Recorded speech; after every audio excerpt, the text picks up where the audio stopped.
So let me start. Okay, Shabbat Shalom for everyone who is here and those who are joining online.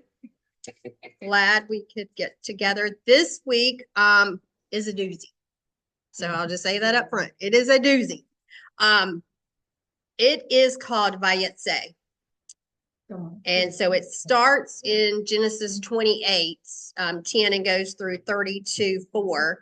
And then the Haftorah is in Hosea 11 through 12. So let's go ahead and get started. Okay. Genesis 28. So this is the seventh Parsha of the year. So we know about seven being perfection and completion. And so, like I said, there is lots. It's jam-packed full of stuff. And it begins with Yaakov leaving and fleeing from Esau. And he's, going to find a wife. And as he leaves, he has this dream of a ladder.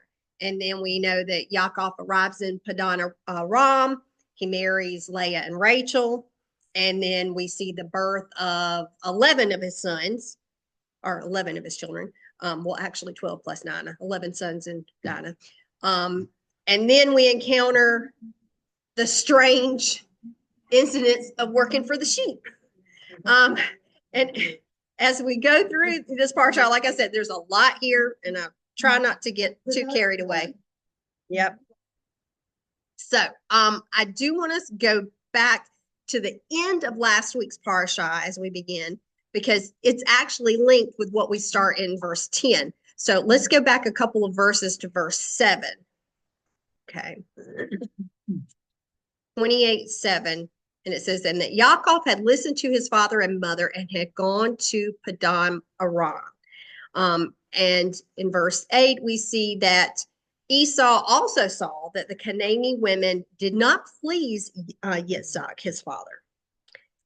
And so Esau went to Ishmael and took, in addition to the wives he already had, Mahalat, the daughter of Ishmael, Abraham's son, the sister of Nebaioth, to be his wife. So as we start here, Yaakov's leaving is also tied with Esau taking a wife, another wife. And Esau's wife is Mahalat. And what's interesting about her name, when you break it up, the mem means from or out of. And then the rest of her name is Halat, which is interesting because Halat is the feminine of halal, which is to profane. Wow. So what was the first part? Mem means from or out of. Okay. And then Halat is profaning. So she's the daughter of Ishmael. Well, Ishmael means God will hear. And, Abraham, means father of nations. But then it also lists Nebaioth, which means heights. And Nebaioth can also be read as two Hebrew words, Navi and Ot. Navi is a prophet, and Ot means oath. Okay. So when you look at this description of Esau taking another wife, you see this other meaning emerge that's basically saying, out of profaning, I will hear God and father many nations with an oath to the prophet. And it's interesting, when you think about this is Esau and the rival is Yaakov, which is renamed Israel. What prophet is this Esau talking about? Could it be that, this is already linked with that spirit of anti-Mashiach, or the spirit of Islam and the prophet Muhammad, because it's interesting when you see that connection there. It's so and father many nations, out of profaning, I will hear God. These are all the names. Out of profaning is Mahalat. I will hear God is Ishmael. Abraham is the next name, and father many nations. Right. And Nebaioth is with an oath to the prophet. Okay. I don't know. I'd have to look. I don't know. I didn't look at that. So when you think about this, we're looking at Esau and Yaakov, and we notice that both men are going out. They're going out. They're going out. So if you look in verse 9, Genesis 28:9, okay, it says that when Esau went, okay, so Esau is going somewhere. Vayelek is the word it uses here. Okay, he's going out and he's taking, the wife. And then we go down to verse 10, which is this Torah portion. And we're seeing that Yaakov is going in verse 10, and it says, and Yaakov went. You would think that it would use the same word because they're both going. Yeah, but it's not. Where it says here, it is Vayetze. So when it's talking about Esau going out, it's Vayelek. But when it's talking about Yaakov going out, it is Vayetze. And Vayelek, what Esau is doing, Yalek comes from the root Yalak, which means to walk. This is where we get Halecha from, how you walk out your life. So think about what Esau is doing. Esau is going out, but he's going out in the manner of walking out his life after Ishmael. But Yaakov, when it says he's going out, it uses Vayetze, and Vayetze comes from the root Yatza, which means to go forth, but it's also related to the Chaldean word, which means to germinate or to expand. So when Yaakov is going out and leaving and going to find a bride, it is for the purpose of germinating or expanding his seed, or, and it's also got a link to going forth in war. So to going forth in battle. And going back to when, Rebecca knew what the Lord had told her, and she got him to put the goat skin on his arms to be like his brother, to go in and get the blessing of the father. Well, Isaac, was nearly totally blind, so he failed, but he said, "Is this?" He said, "It's Jacob's voice," but it was right. So he blessed Jacob, even though he knew it wasn't, because he said the voice is different. Right. Because they were twins, but the voice was the same. But so he blessed him, but then he blessed him again later on when he left. Yeah. She was just talking about how Twice. Yaakov, that he actually got blessed by his father when he was dressing up. I'm just repeating for those that are. So even though he knew it wasn't Esau, so because he was thinking, but then again, that was in last week's Parsha, and we go back through that too. Because he's the and clothes and smells and feels like Esau, but he suspected. Yeah, he suspected it wasn't Esau, but. It never says for Rivka told him anything about what the Lord spoke. No, and she's just mentioning you don't know if Rivka told him about anything, but with that lifestyle, and she probably did. She probably told him. However, he still favored Esau over Jacob.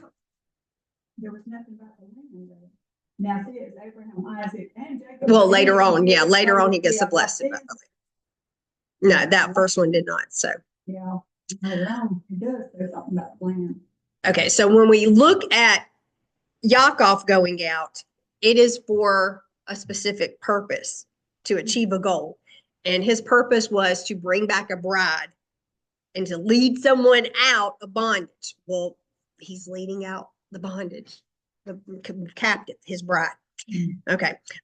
So I want to. No, this really stood out to me. I was thinking he was like 40, 50. Yeah. That wasn't he 70 something? Yeah. So in last week's Parsha, if you go back to Toldot, I went through detail in scripture about how Yaakov would have been about 77 years old when he's going to looking for this bride. So he's not this young, what we think of a young guy. Oh, he's just going to get a bride. Okay. So let's look here.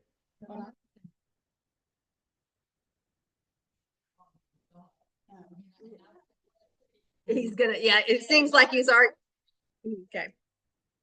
So here we go. In 28:10, this is this week's Parsha. Yaakov went out from Beersheba and traveled toward Haran. And he came to a certain place and he stayed the night there because the sun had set. And he took a stone from the place and put it under his head and laid down there to sleep.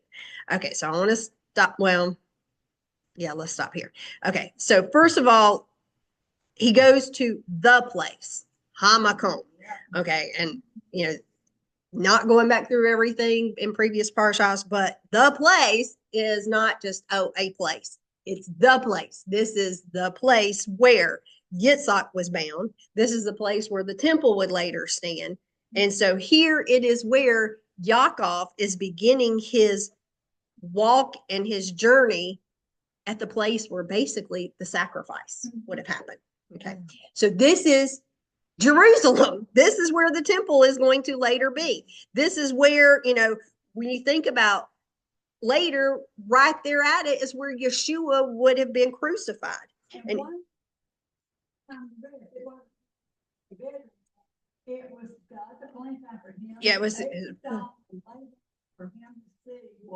It was his place to be there. Yeah. And you think about what Makom here is, the root of Makom is kum, which means to rise up. Okay. So when we think about kuma, I don't know, rising up. Okay. So, and, I wanted to stop here a minute because I know that Tony Robinson does a fabulous job of Tony Robinson, about doing chiastic structure, in scripture. And when you look at what he did there, and I'm just going to go through, I'll put it on the screen. This is, let me see if I can share this part so those that are on the video can see as I'm going through there. Okay.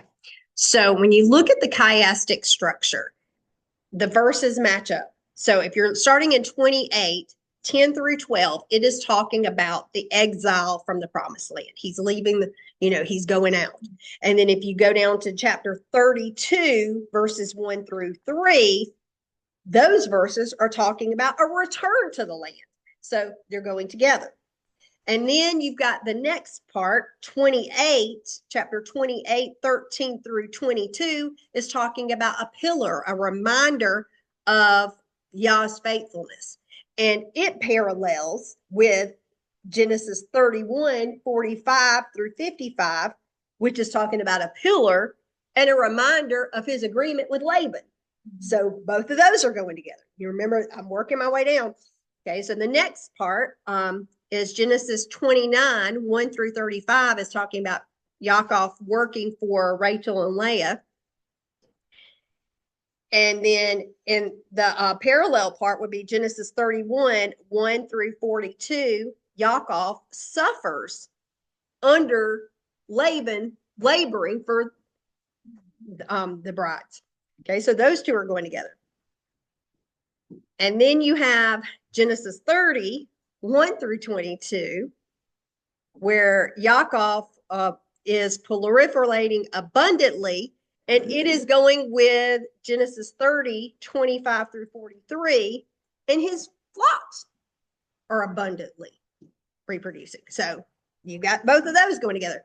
And then you get to the central part, the central theme, which is in Genesis 30, 22 through 26, that middle one.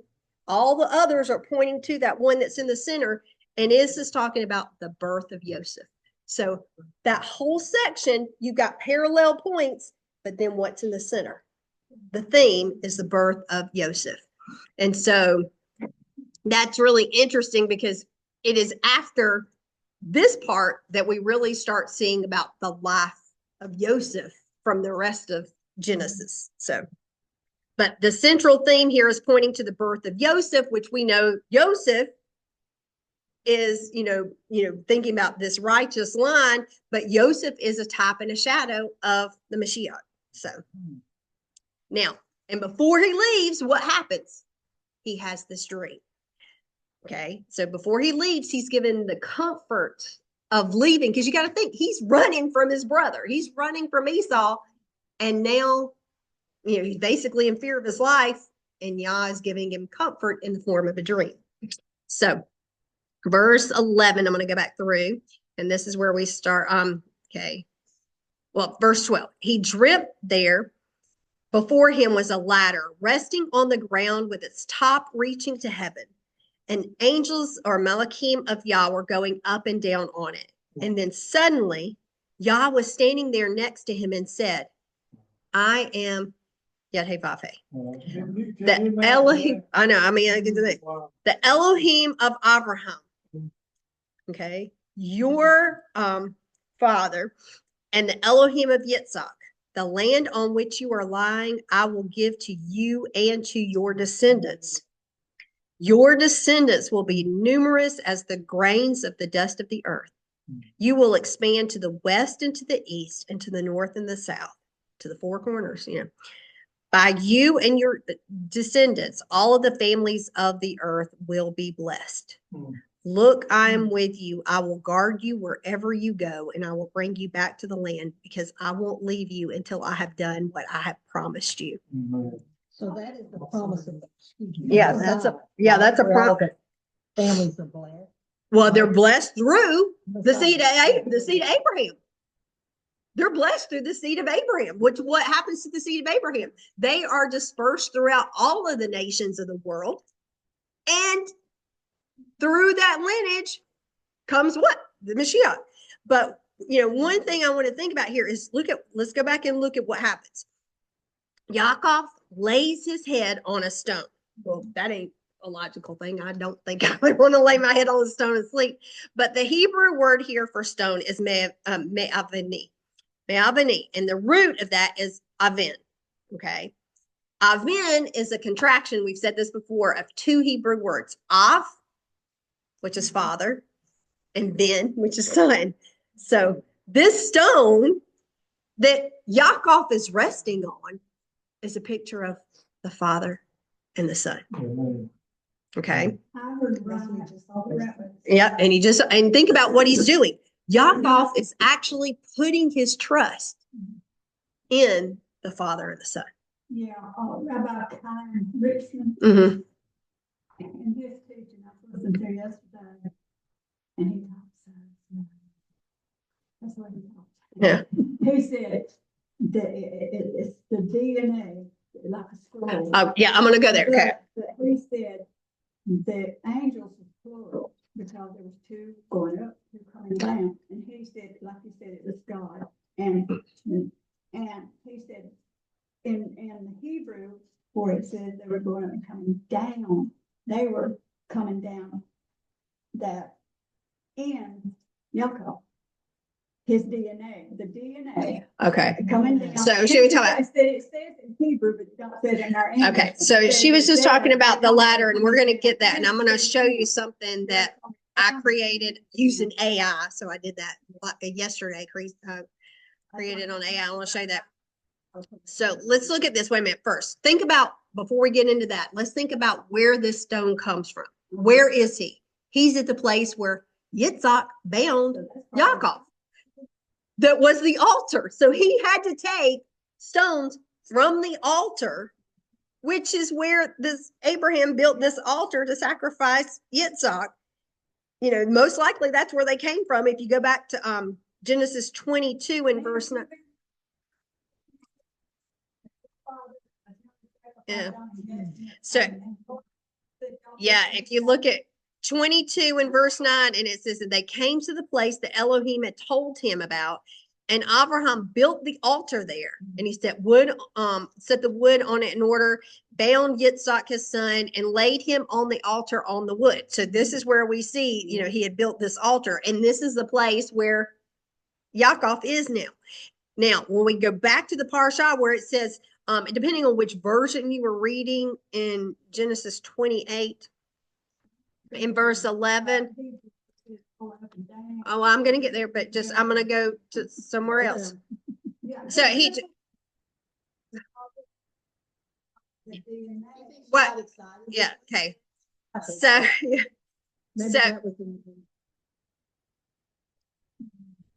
okay. So I'm going to read this just in the King James a minute and I'm going to start in 28 verse 11. And let me go back. And he lighted upon the certain place, and there tarried all night, because the sun was set. And he took of the stones of that place and put them for pillows, and lay down in that place to sleep. Okay, so for this word here, it says that for pillows. Okay, now when you see, what was happening here. Oh, sorry, put it back up.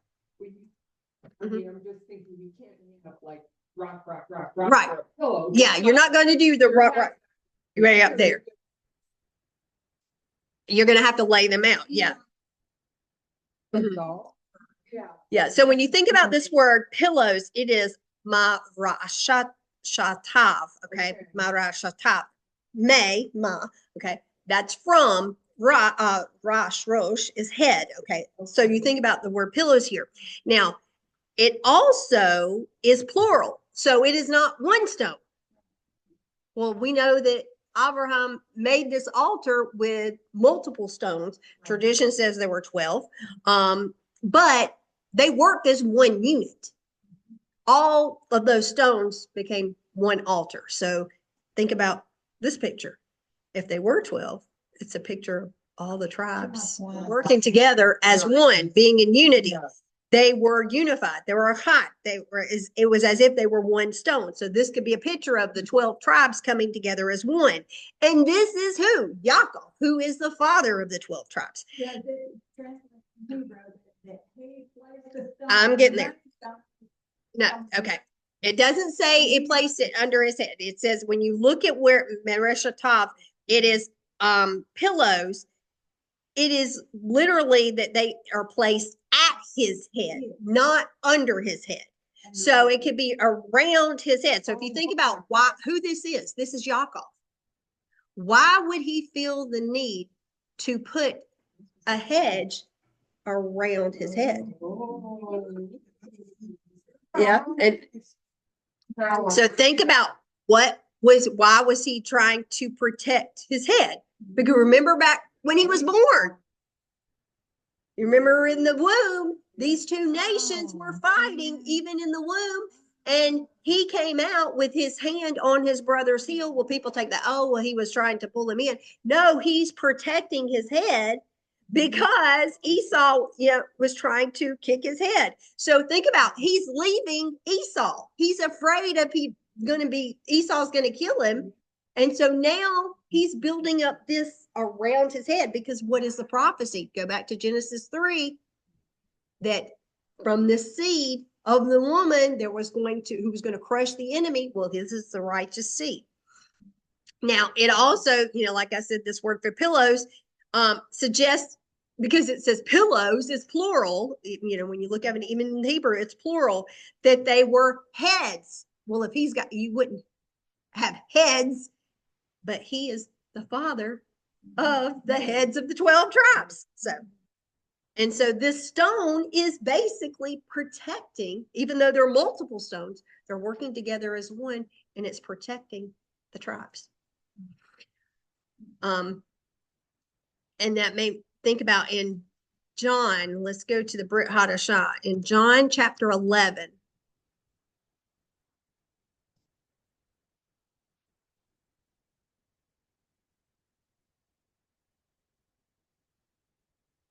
In verse 51.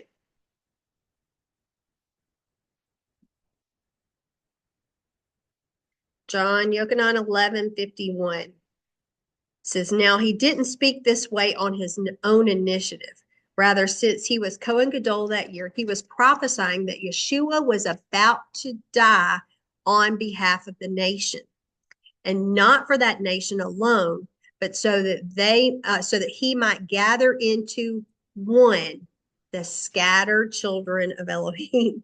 Okay, so think about what he's doing here. That Yeshua was not dying just for one Yehuda. He was dying for all of the tribes, that they would, so he was protecting Yeshua, which is the stone, the cornerstone, is protecting all of the tribes and dying for all of them to be one. Now, in this dream, Yaakov sees a ladder, and the Hebrew word for ladder is sulam. And every time I do this parsha, it makes me always think of this picture that I have. No, here's a picture of, there is a neighborhood. Let me make sure I share so that way, and I will show you guys in just a second. That this is just a picture I put in my notes, but this is actually a statue that's built supposedly of Yaakov's ladder. And it's in Gavat Mordecai in Jerusalem. And I used to ride bus 6 going to work, and I would pass by this statue all the time. And it ends up that Leah, when her and Mordecai got married that time, they were living like right out from this neighborhood. So it was really interesting because when you look at the statue, it's going up. So I just wanted to share that. Okay, yeah. So that's just a sculpture. It's just it's not in the place that happened, but this is just someone's artist rendering of what they would think it would look like. Okay, but what's interesting here, when you look at the word ladder, sulam is written Samik, Lamed, Mem. Okay, Samik is 60, Lamed is 30, and Mem is 40. Which is a numerical value of 130. And remember how we've talked about before that words with a numerical value, you have another one that with the same value, they're linked together. There's something that's connecting. And so this word sulam, which is ladder, has the same value as the word that's spelled mem vav ayin dalet. Mem 40, vav is 6, ayin is 80, and dalet is 4. So it's 130. Mm-hmm. But what is mem vav ayin dalet? Moed. Mm-hmm. So think about what's happening here. The children of Israel, this is in where he's having this dream, is in Jerusalem. The children of Israel are commanded to come to Jerusalem for the Moedim, for the feast, the appointed times. And they're told to come how many times? 3 times a year. If you look at this Parsha, in this portion, 3 times he emphasizes hamakom, hamakom, hamakom.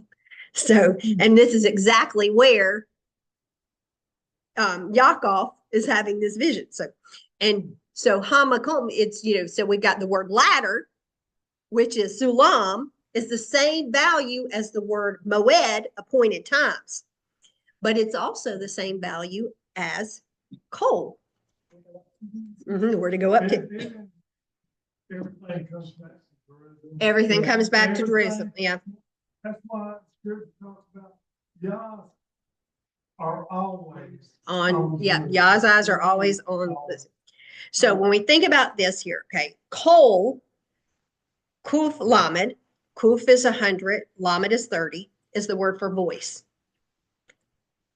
It's the same value. So we've got the word voice, ladder, and appointed times all are connected.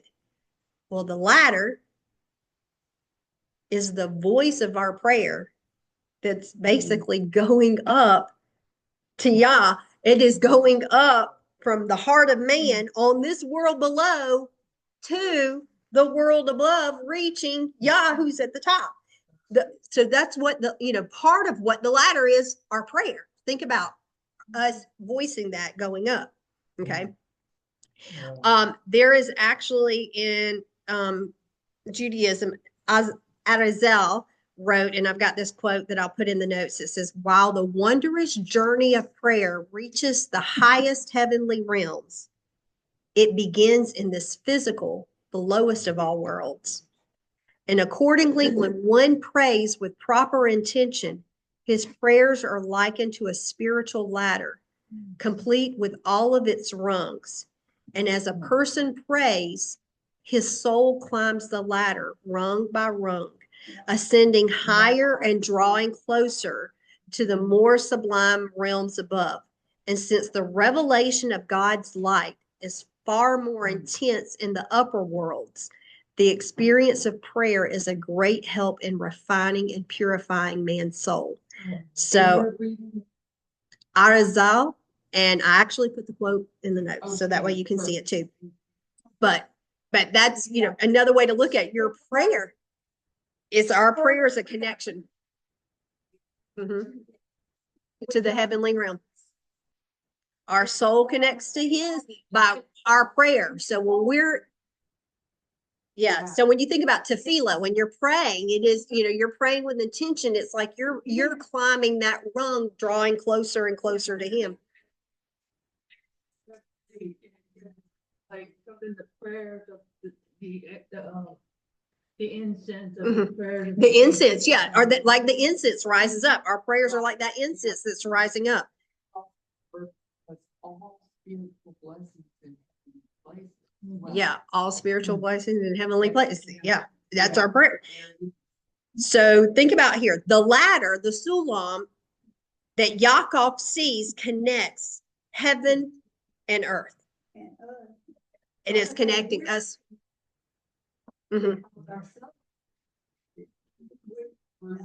Yeah. Yeah. And that's why it's so important that we spend time with him.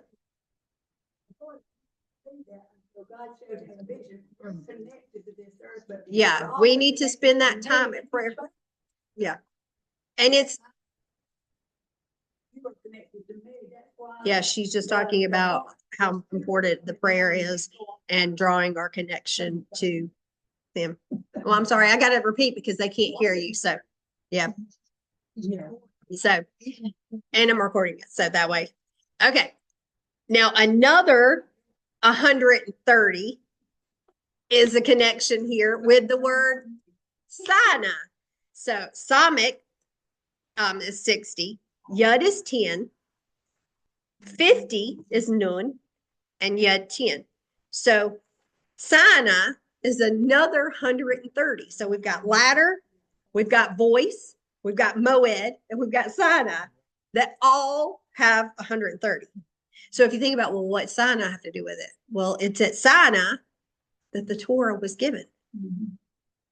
And when one uses the word ascend and descend, think about what Moshe was doing. He didn't just go up one time and then come up, down. He went up and down on this mountain multiple times. If you go back to Exodus chapter 19, 1 through 25, you can see, how many times he's going up and down, and, I know of at least 7 times during that 3-day period, he's going up and down. Now let's think about this. The first Moed is what? Nope, there's one before Passover. In Leviticus 23. Nope. Shabbat. The most important one, Shabbat.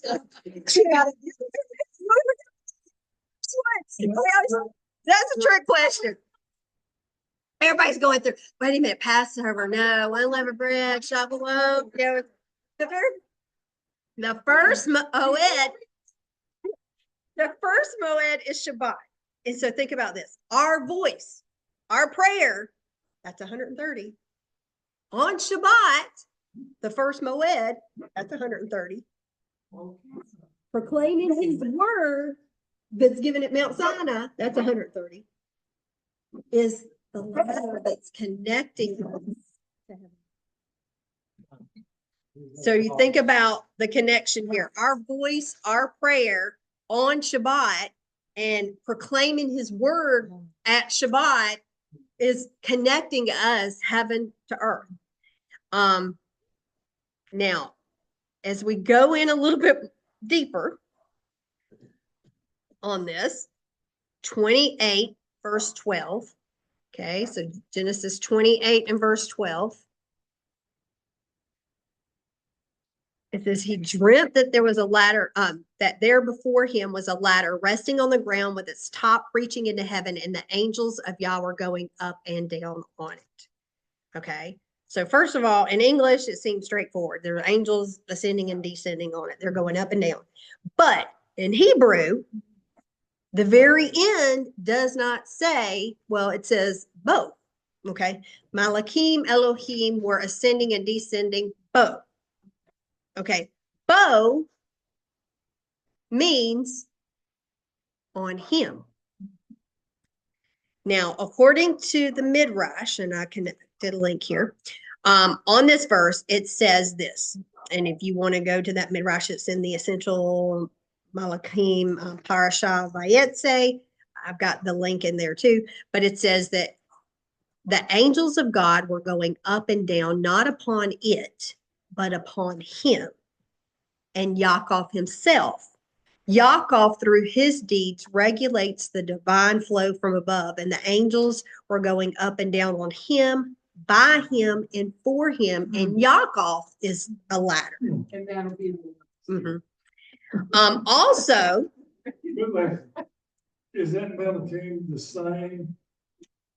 same meaning that's after the flood, Malachi? well, this is the word for messengers, angels. Yeah, Malachim, is it the it's the same. Yes. So when you look here, also in Genesis Rabbah, which is another midrash, 68:12, and this is where you have the two rabbis that are, talking back and forth about this verse. And it says, Rabbi Hayaya, the elder, and Rabbi Yanai disagree. One maintained that they were ascending and descending the ladder, while the other said they were ascending and descending on Jacob. Okay, so again, you have another source that's saying, another rabbi is still saying that Yaakov is the ladder. So this ladder is seen by many as being Yaakov, which is a man. Okay.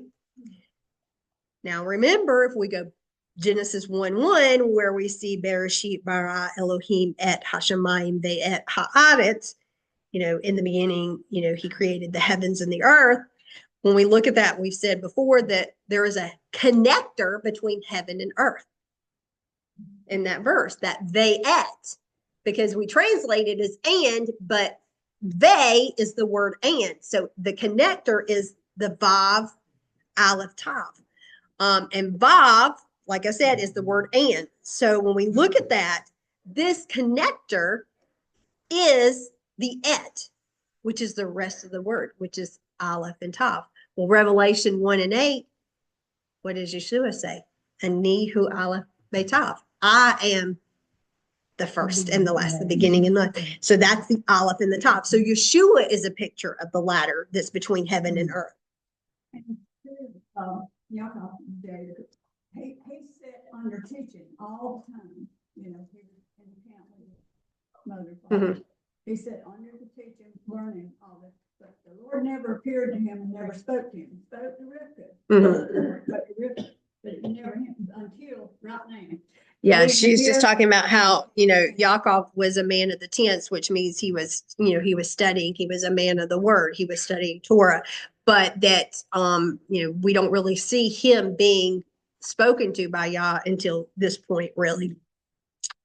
Okay, so this ladder to heaven that Yaakov saw had one end planted on the earth or established in the earth, but the top was reaching into heaven, which again, this is a picture of the Mashiach. This is the picture of Yeshua, because he was also on the earth, but his head was always about what's in Hashemayim, the heavens.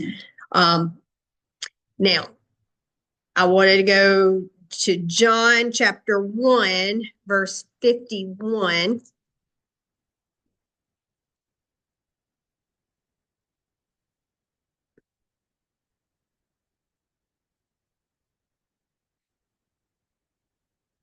And I want to look at this. John 1:51.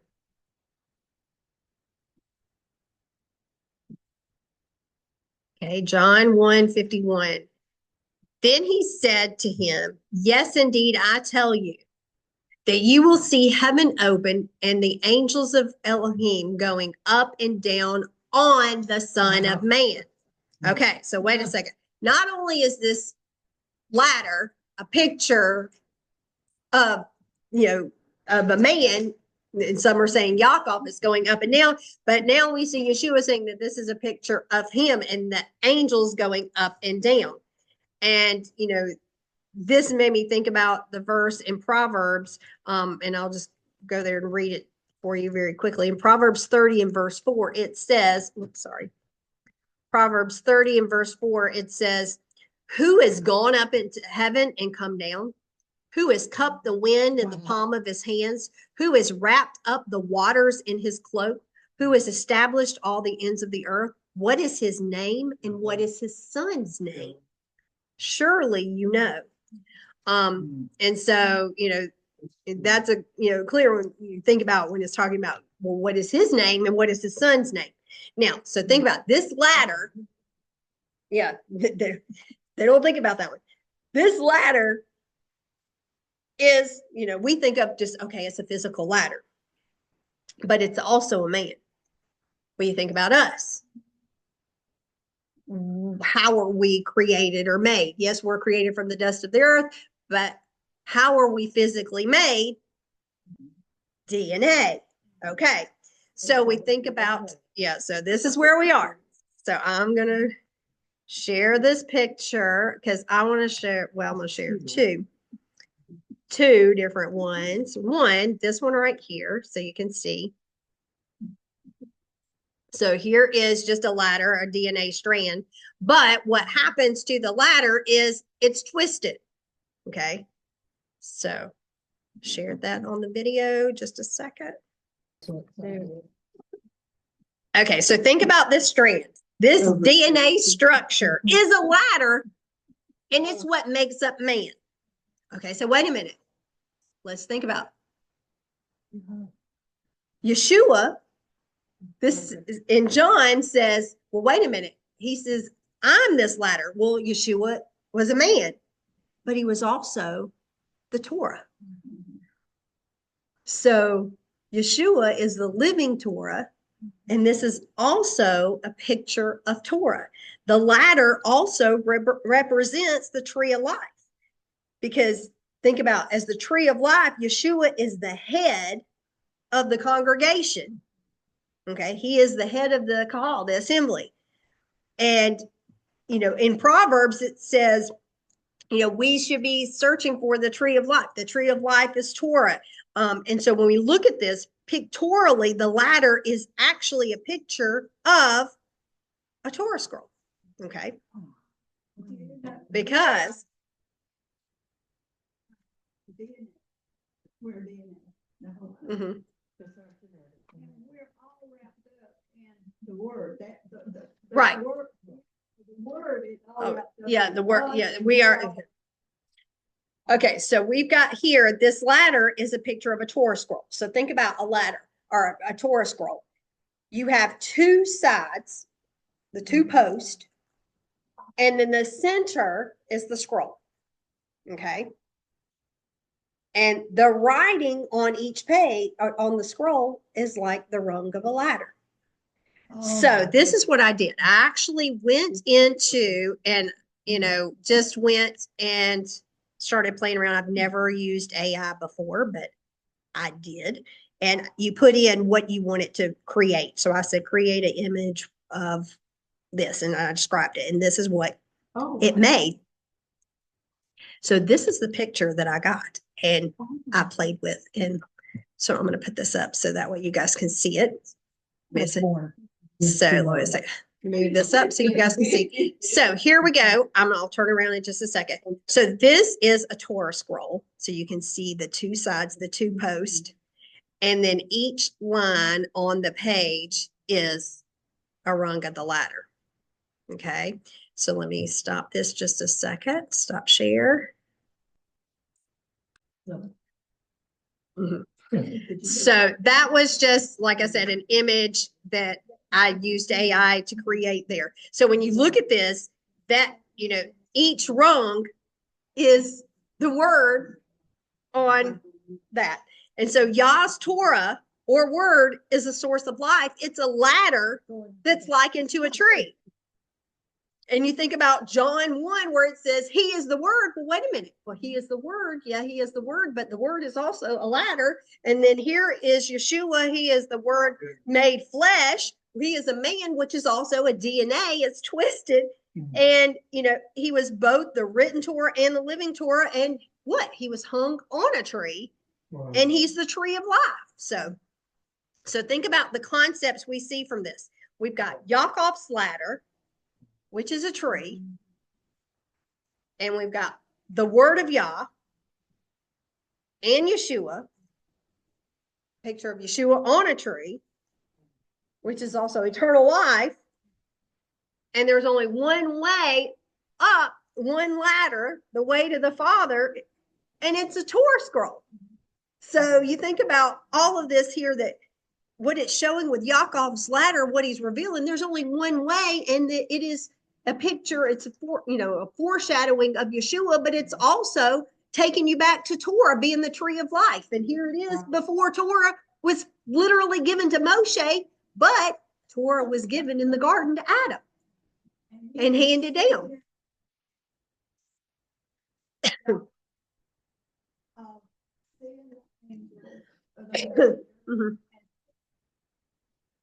Mhm. Right. And just think about, what he's going through with. And he awoke from it, how changed he was. Yeah. This was an experience with Yah, that this is.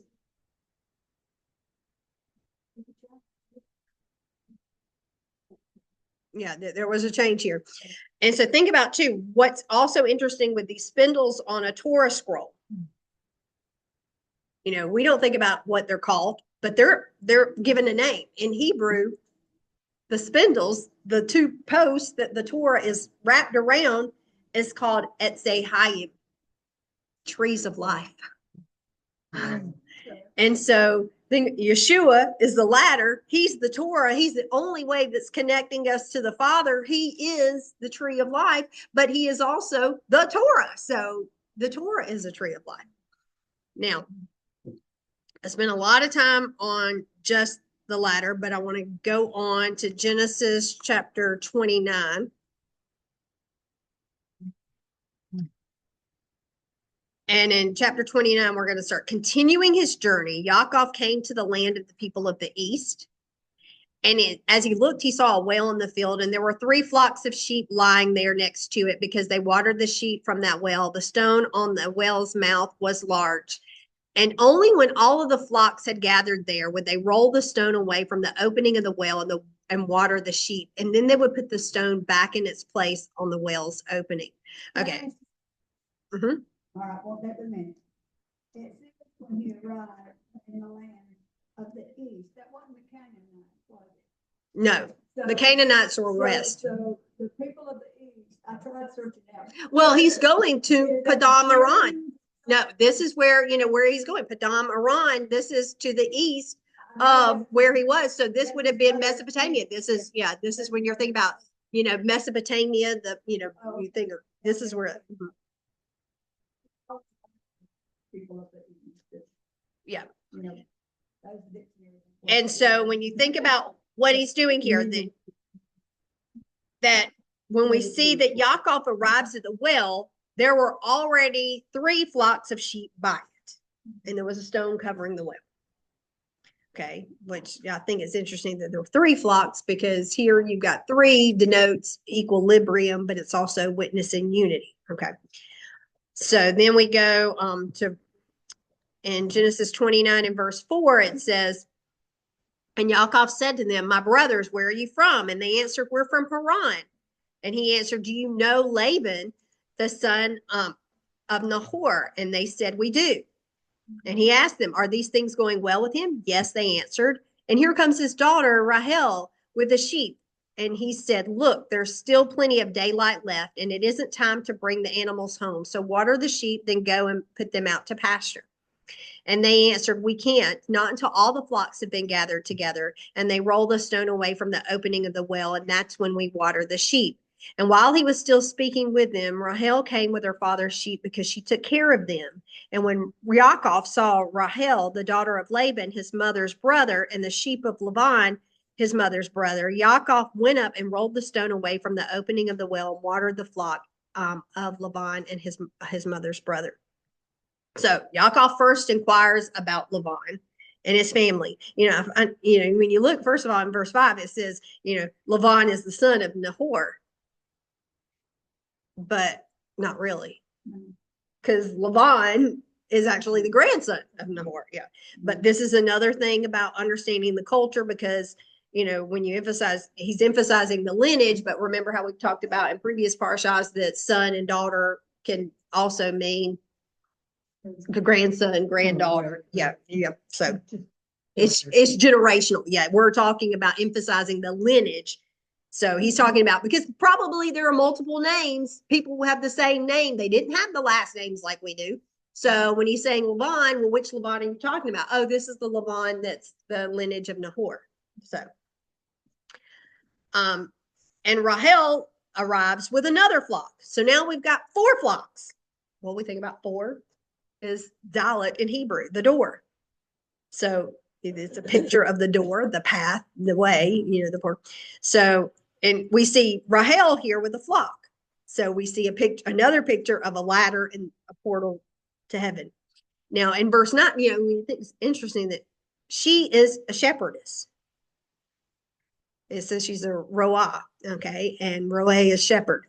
And so Rahel is the shepherdess of the flock. Well, it's rare for a woman to be a shepherdess, and we know that she's not the older because Leah is the older. So she's younger. And so why is Rahel the shepherd and not Leah? Well, because she's younger. Well, according to rabbinic commentary, the only time you would actually have, a lot of times women being shepherdess, because she's going to be out there amongst the men, is when she was younger. And, according to rabbinic commentary, Rahel was shepherdess because she was younger and Laban had no other shepherd. And because Rahel was so young, she was still able to mingle amongst the men and not really arouse a lot of their interest because she's still a young girl. Now, wait a minute. Think about what we just said about Yaakov. He was about 77. She was a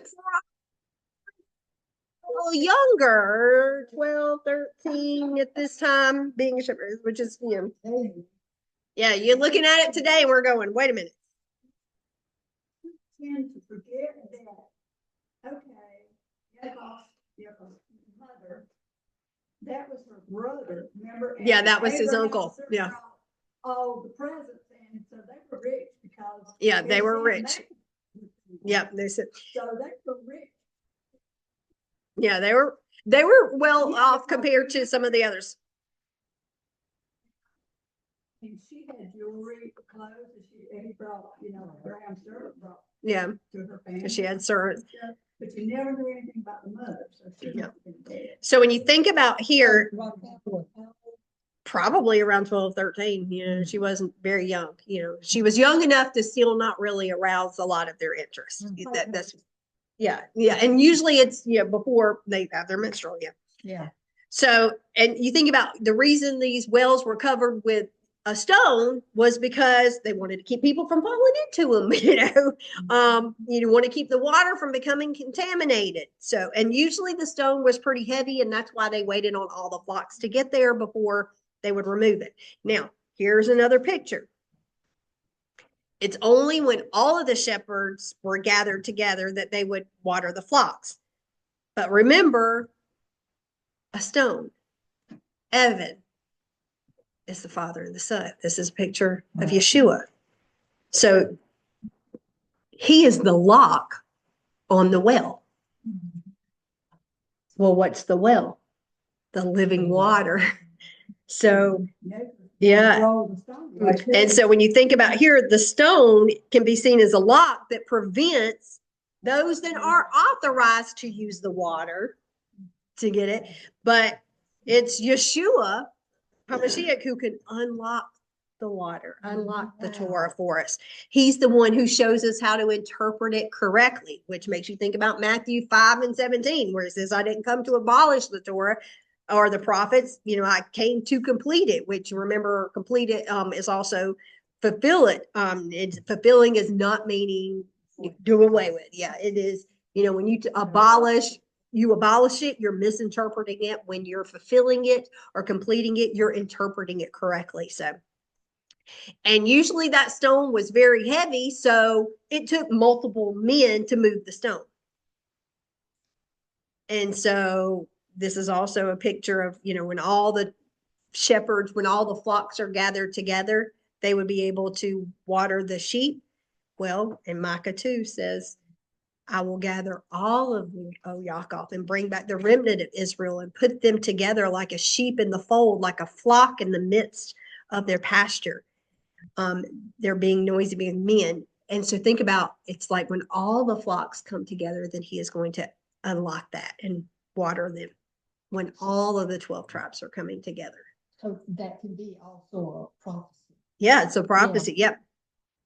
That's good. And you know, the whales go a long way because even Yeshua said the whale. Yeah. Yeah, we've got, and you got a lot of, the brides being at the whales. So, yeah. And 2, Yaakov is the one who removes the stone, and he removes it by himself. So this is also a picture, think about Yaakov is later renamed Israel, and he is the key to unlocking the secret of the whale. So Israel is the key to unlocking Yeshua, who is hiding the Torah of us, to make available the living water to the bride. And, by, disregarding the custom of waiting for all the shepherds to arrive, it's showing that Yaakov, Israel, is the one who's part of the source of the blessing there. Okay, then we go into the 2 brides here. So let's go to skip down to verse 16. Okay, now Laban had 2 daughters. The name of the older was Leah, and the name of the younger was Rachel. And Leah's eyes were weak, but Rachel was good looking with beautiful features. And Yaakov had fallen in love with Rachel and said, I will work for you 7 years in exchange for Rachel, your younger daughter. And Laban answered, better that I give her to you than to someone else. Stay with me. And so Yaakov worked 7 years for Rachel, and it seemed only a few days to him because he was so much in love with her. And Yaakov said to Laban, give me my wife since my time has finished so that I can start living with her. And Laban gathered the men of that place, and they gave a banquet. And in the evening, he took Leah, his daughter, and brought her to Yaakov. And he went in to sleep with her. And Laban also gave her slave girl, Zilpah, to his daughter Leah as her slave girl. So Yaakov or Yeah. would be 20. Somewhere close to there. Yeah. So you think about his. Yeah. So Yaakov, we know. Yeah. Right. The time for her waiting. Okay. So Yaakov loved Rachel, and he offered to work 7 years for her. And remember that Yaakov would have been about 77 when he got there, and he worked 7 years. So about 84. Yeah. How did he not know? So yes, an 85-year-old back then probably wouldn't have looked like today. He might have looked like Matthew McConaughey. Oh, good. Okay.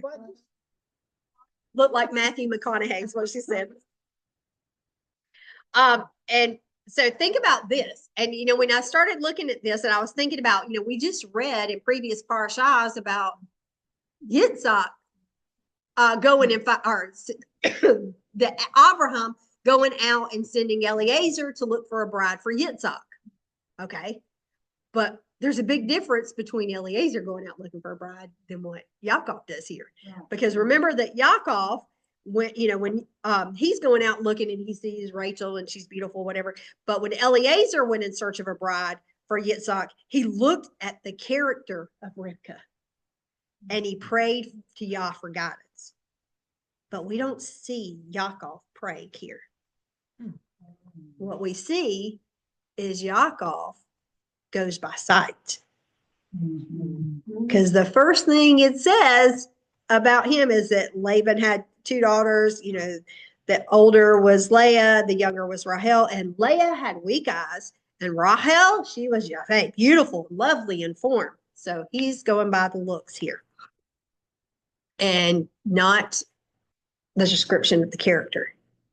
But when we see the description of Leah, it says that she has weak eyes or tender eyes. And, most people have taken this to mean that, maybe she didn't see well, maybe she had bad vision, maybe she was unattractive. But in the Hebrew, it says that Anani Leah Rakot. Rakot means tender, soft, and delicate. And it's often used to talk about like veal. Okay, it's rakot. It's tender, it's soft, it's delicate. And again, this comes to understanding Hebrew idioms. And I want to go to Matthew chapter 6.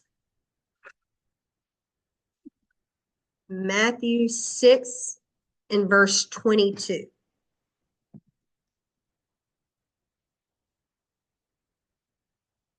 The eye is the lamp of the body. So if you have a good eye, your whole body will be full of light. But if you have an evil eye, your whole body will be full of darkness.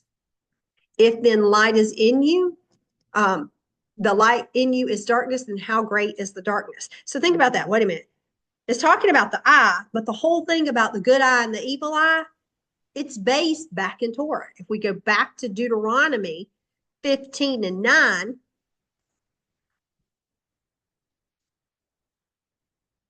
and it says in Deuteronomy 15 and 9, guard yourself against allowing your heart to entertain the mean-spirited thought, because in the 7th year, the year of the Shemitah is at hand, that you would be stingy with your needy brother and not give anything, that he may cry out to you against you, and it will be your sin. So when it's talking about here, Deuteronomy 15, verse 9, so when it's talking about the good eye and the evil eye, what it's actually saying is a good eye is someone who is generous, who is giving.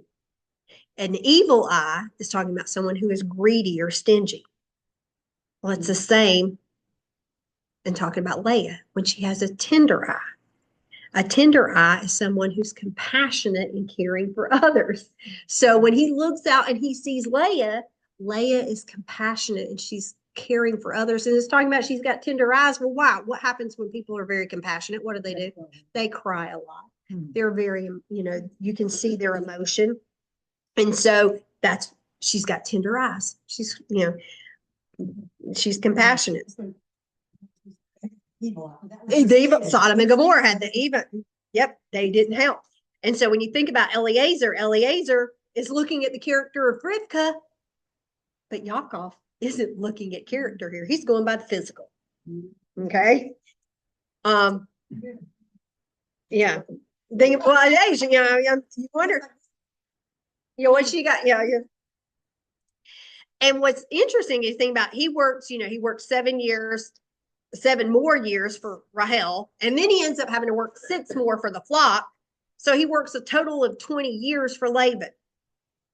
Well, we don't think a lot about that, but what is this called? That whole time period of dealing with Laban is the years of Yaakov's trouble, Jacob's trouble. And so in Jeremiah 30, in verse 7, it says, how dreadful that day will be. There was never been one like it, a time of trouble for Yaakov, but out of it he will be saved. And so, the time period here is called Yaakov's trouble, what he was doing there. Okay, so the Parsha goes on to talk about the birth of the 11 children. I'm not going to go into that this year and talk about the names or anything, but I find it interesting. It's not until after the birth of Yosef that we see Yaakov leaving in Lavan and wanting to return to the land. How the timing there works out. And, think about this complicated relationship between Yaakov, Leah, and Rachel, and, yeah, he's gonna leave. Yep. Yeah, he went. To hear the Lord telling to leave, he kept hearing trouble, Yeah, he waited till he stayed 20 years. 20 years. Yeah. So if you think he was 77, he would have been about 97 when he left. So okay, so and think about he's having kids after that. So yes. So you think about these. Yeah, those children, the tribes weren't born until then. Yeah. There was very different back then. Okay. So yeah, the DNA. Okay, so think about there are many details that we can learn here. Yeah. about these main characters. So think about first, we have, we don't want to say it. Okay. First, we have the children of Leah. And it's from Leah that we have Yehuda, which is the kingly line, okay? From King David, King Solomon, okay? Except for the first king, because the first king was not from the line of David. That was from Benjamin. Saul was from Benjamin, yeah. Okay. But the kingly line is from Yehuda. Okay. And of course, ultimately we'll see Yeshua, the King of Kings, descending from Yehuda. Okay. Rachel, though, only has two children. Joseph and Benjamin.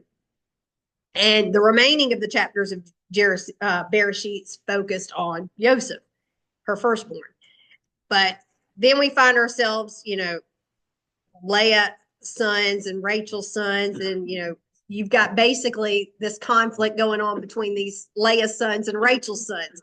Well, Leah's sons are going to be Yehuda, Rachel's son, Joseph. Oh my gosh, do we have a conflict? Today, think about the two houses. You got a conflict here between Yehuda and, a lot of times what Yehuda has the written Torah, but they have a problem with the living Torah. And then you have over here those that are of Joseph, Ephraim, have the living Torah, but then they have a hard time, understanding the written Torah. So again, you still got that conflict.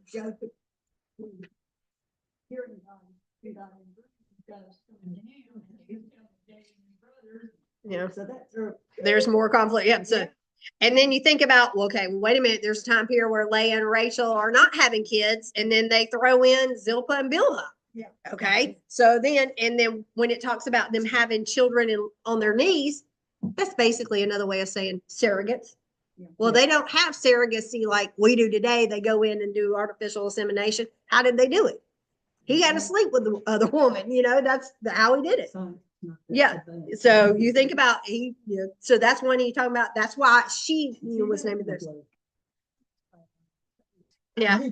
Yeah. We know how to think about that. Did like it in our head. The woman sits on basically like on Rachel and them's knees. I mean, and he burst the baby down, Yeah. So Well, that's basically the better way to birth. that was a different way of birthing. Okay. I'm gonna keep going because they're getting on the side topic. So Yeah. and they can't hear the conversation, so I'm not gonna repeat all of it. So when we go through, we end up with the two kingdoms. You got the kingdom of Ephraim, which is the son of Joseph, and the kingdom of Yehuda, which still tend to war against each other. Their sibling rivalry go out for many, many years. Okay.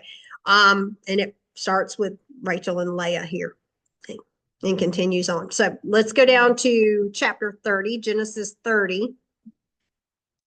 And I'm going to go to verse 31.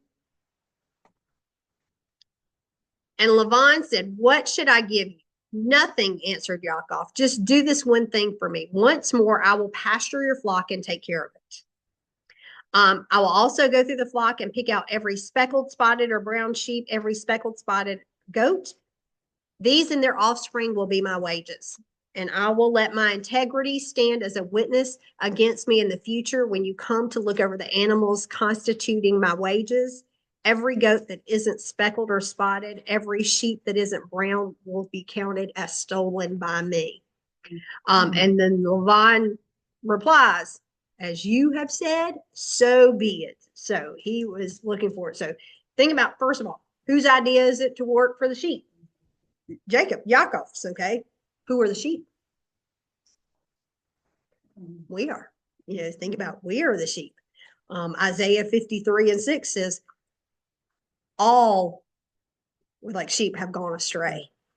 Every one of us have turned her own way. And Yah's laid it upon him, Mashiach, the iniquity of us all. Okay.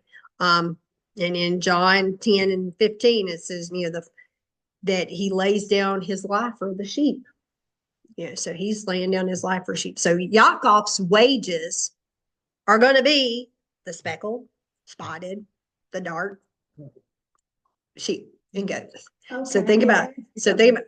think about, this is a picture of us. We're the speckled, spotted sheep. We're not the pure white. We're not, we've got blemishes. We all have sin. Yeah. Okay. Where did his sons come in? He gave all the sheep to his sons to take out and take care of, Laban did. So if Rachel and Leah was, if Rachel was taking care of the sheep, what was the sons doing? Well, they could have taken care of sheep too. Yeah. So you can have more, yeah, you could have more. Yeah. Or he could have had more sons after that because this has been 20 years. Okay. Okay. So think about what's happened here. In a way, Laban's agreeing to it. He's like, oh yeah, let's do this. Okay. Let's look at verse 34. It says, and Laban replied, as you have said, so be it. And that day, Laban removed the male goats that were streaked, spotted, and all the female goats that were speckled, spotted, and everyone with white on it, and all the brown sheep, turned them over to his sons, and put 3 days' distance between himself and Yaakov. And Yaakov fed the rest of Laban's flock. So here we have the speckled and spotted dark sheep are all removed. And Yaakov tends the rest of Laban's flock. And he says, this is where his wages are going to come from. Okay. So what's left for, think about Laban. Laban then is going to get the white sheep. Okay. Oh, sorry. The white sheep.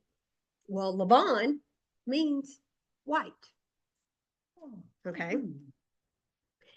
And then we get to the odd part.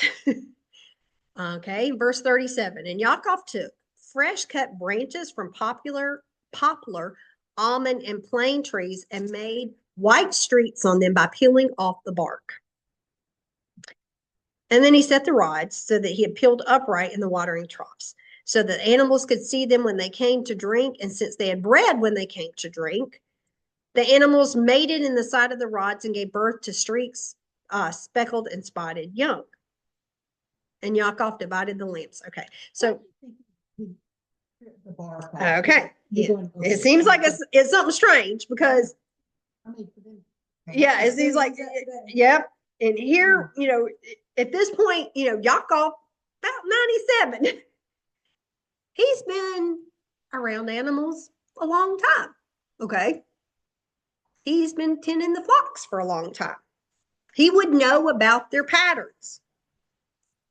Now, I don't think this is something magical. Some places you'll see they're talking about, oh, well, this is something, magical or whatever that Yaakov does here. I don't think it's that. I believe that Yah gave him wisdom and his knowledge of animal husbandry, what was going on. And we see later, let's go over to Genesis 31. Okay, in Genesis 31 in verse 4, we see that Yaakov, it says, Yaakov sent for Rachel and Leah and had them come to the field where his flock was.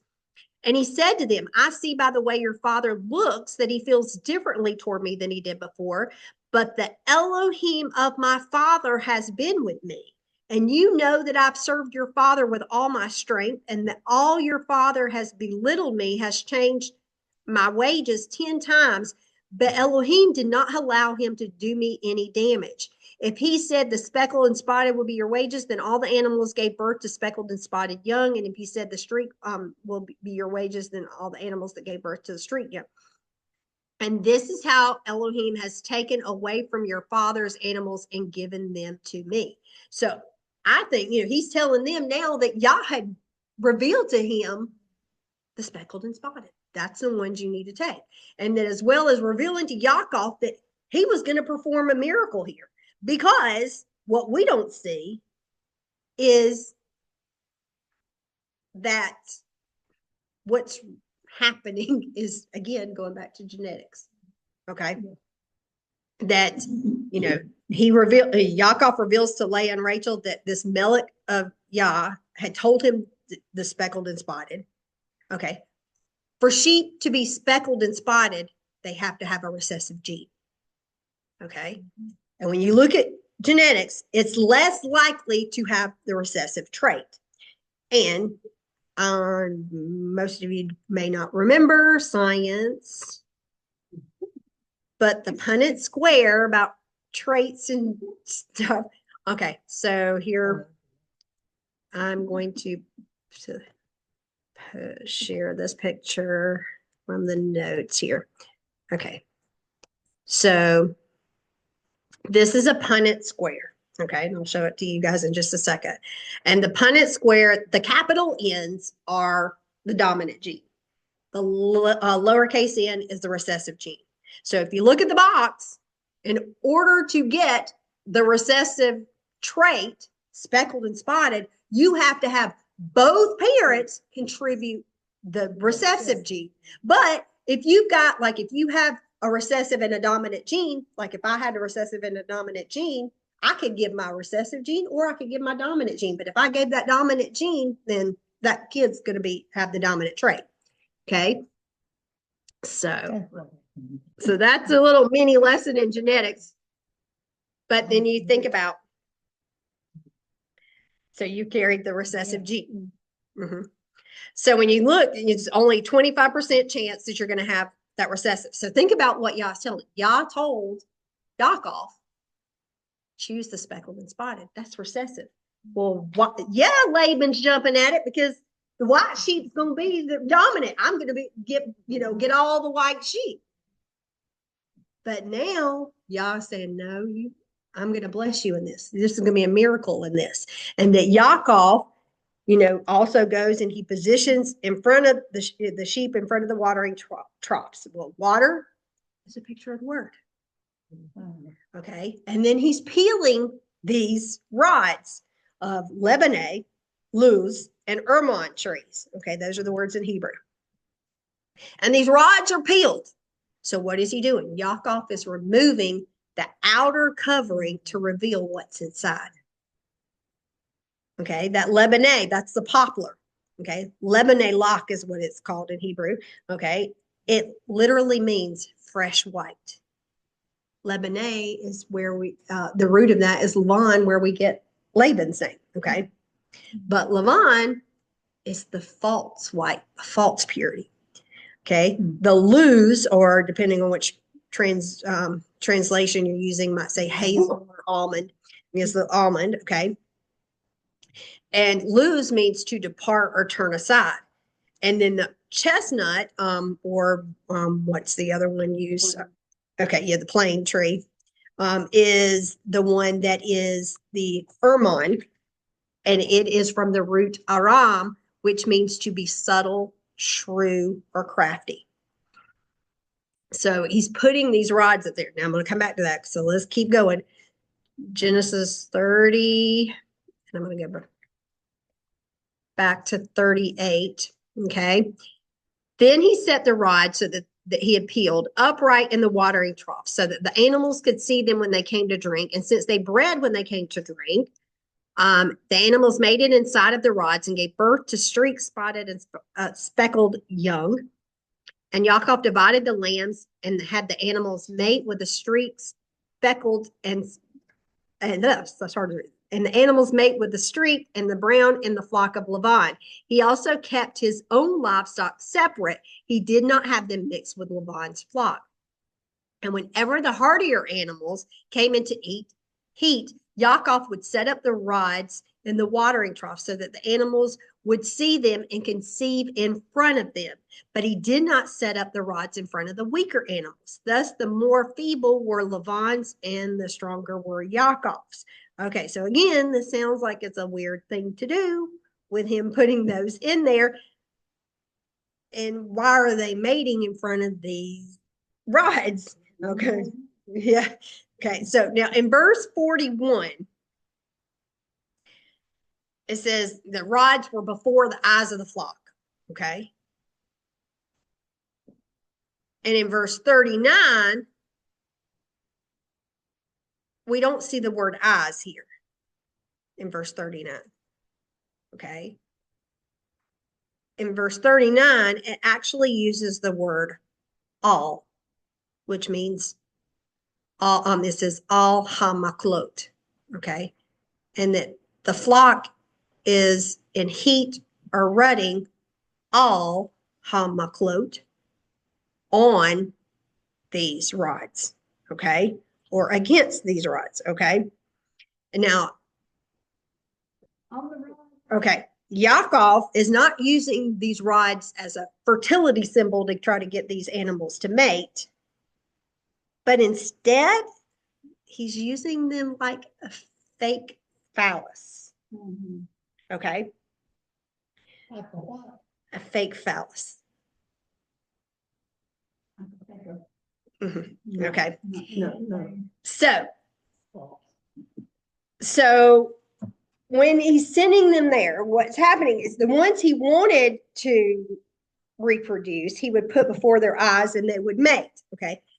Yaakov knew the flock. He'd been tending them for years. He was basically altering their breeding patterns.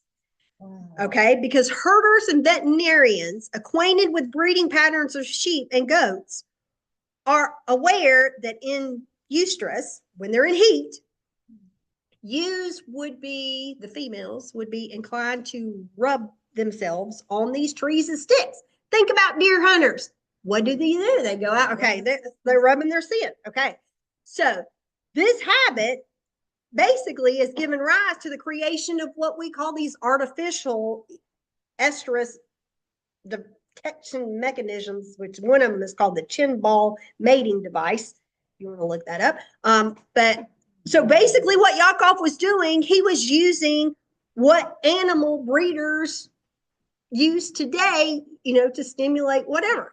And he was ahead of his time. So think about it. But he's been around the flock for almost 100 years. He knows these breeding patterns of the animals. They come to mate when they are, getting water. And so he's using these, okay? So he sees which ones he wants to breed, and he's instigating more, whatever. But what happens, the ones that he don't want to mate, what does he do? He uses this as a fake phallus. So instead of mating with another, they're actually on the rod. Okay. Wow. Which is weird to think about, but what is he doing? He's actually, Yah has given him the wisdom here to understand animal husbandry, but he's also saying, you're choosing the speckled and spotted. This is, I'm showing you how to increase. He's giving him the knowledge. Yeah, because he's saying, okay, well, Lavon's flock's coming. These are all the white ones. Well, I don't necessarily want the white ones to reproduce. So how do I get them not to reproduce here? Okay. And then he's manipulating them. Yeah, and you think about that. I mean, it sounds crazy, but they have that knowledge. He had the knowledge of that. Well, it's like hearsay. Yeah. The male-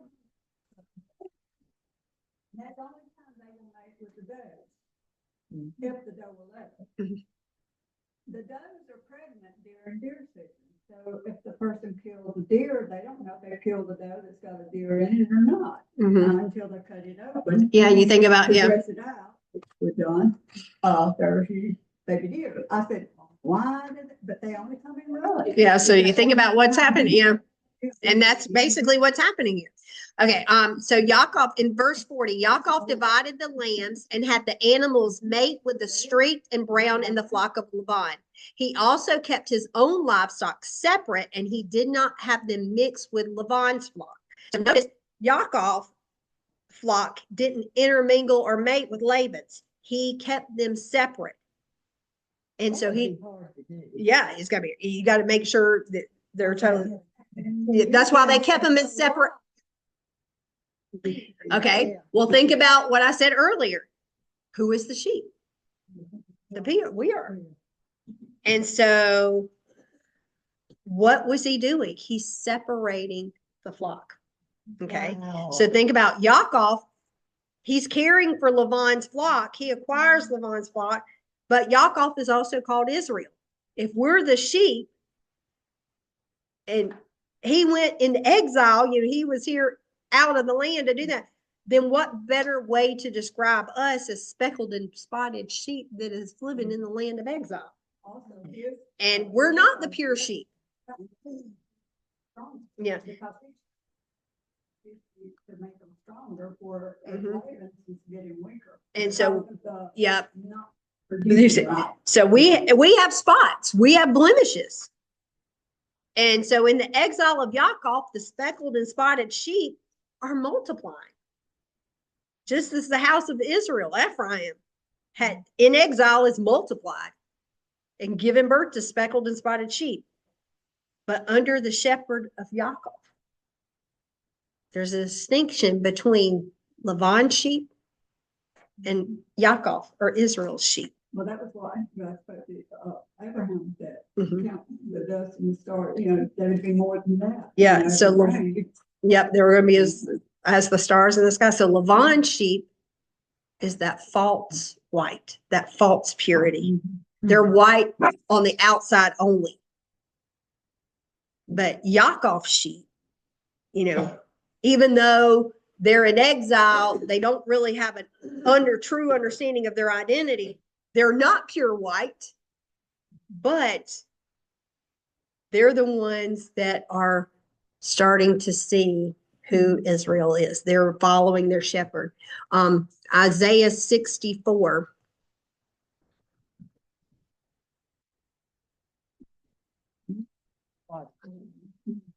Yeah, that's good. Yeah. Isaiah 64 and verse 5. Some of your versions may be 5, some of it may be in verse 6. It says, all of us are like someone unclean. All of our righteous deeds are like menstrual rags. We wither, all of us, like leaves, and our misdeeds blow us away like the wind. And so we're all unclean. And the house of Israel in exile comes to an understanding of who they are, their identity, their heritage, and understanding that we're all sinners, that we're all sheep that have gone astray. And that, here we are, we look to the shepherd, we look to Israel, we look to Yaakov, the shepherd here to lead us out of exile. And, Yaakov basically leaves twice. He actually, returns from Haran as a wealthy man with, 11 sons out of the 12 tribes. And then later he goes to Egypt and he comes out of Egypt. So he comes out twice. And as he leaves Egypt, he, makes sure that Joseph, because he dies in Egypt, and he makes sure Joseph bring my bones back to, from Israel, or from Egypt into the land of Israel.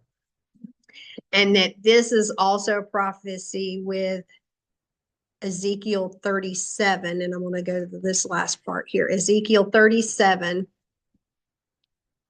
What verse is that? I'm going to go to verse 21. That's where I'm going to start. Ezekiel 37, 21. It says, then say to them that Yah Elohim says, I will take the people of Israel from among the nations where they have gone and gather them on every side and bring them back to their land.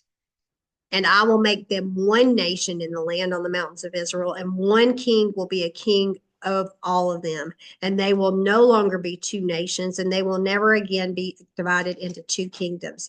They will never again defile themselves with their idols, their detestable things, or any of their transgressions. But I will save them from the places where they have been living and sinning, and I will cleanse them, so they will be my people, and I will be their Elohim.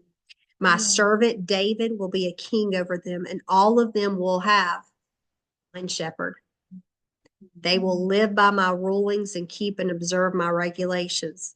They will live in the land I gave to Yaakov, my servant, where your ancestors lived. They will live there, they and their children and their grandchildren forever. And David, my servant, will be their leader forever.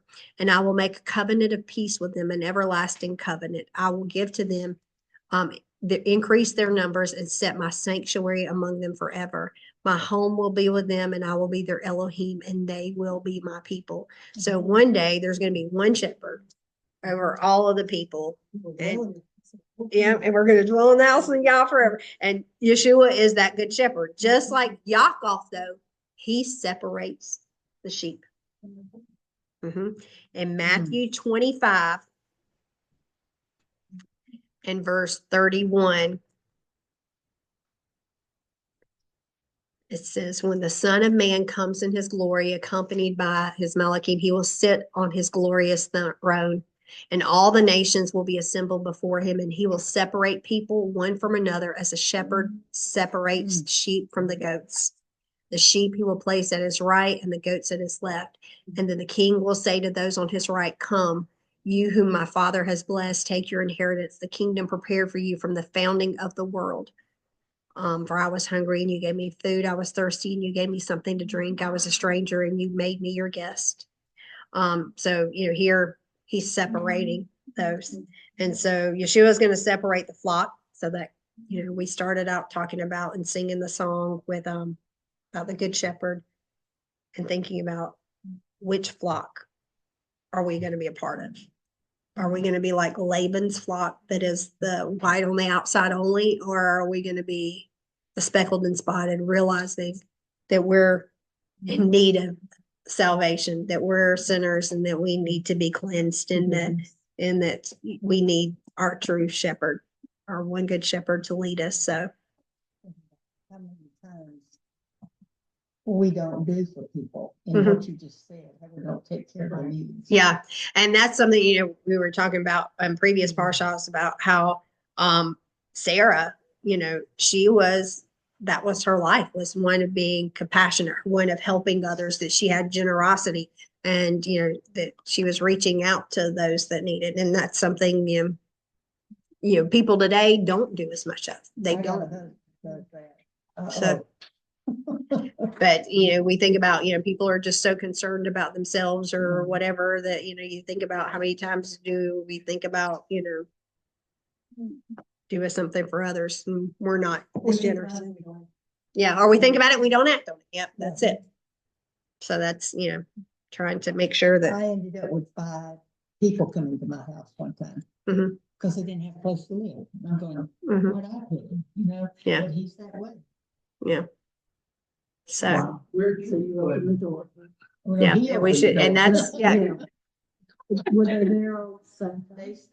They stayed about 4 or 5 months, and then we found them a trailer, and John put the down payment down. and she's just Yeah, talking I'm about saying, how her hallelujah. husband is so generous with others. Yeah.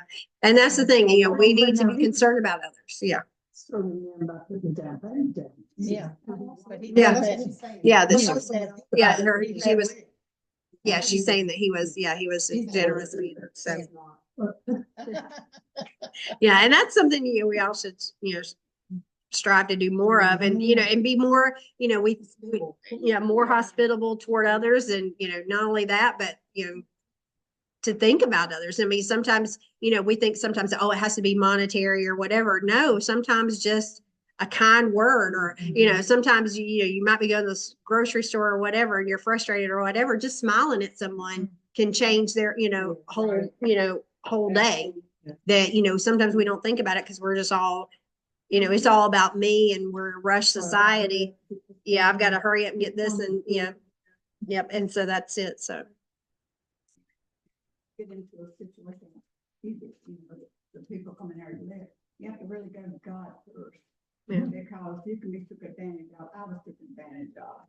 Really. yeah, so I'm glad everybody could join. We're going to do the blessing right now. So my husband's going to do that, and I'm going to slide to the side. There you go. So, They said you can sit if you want to, that's fine.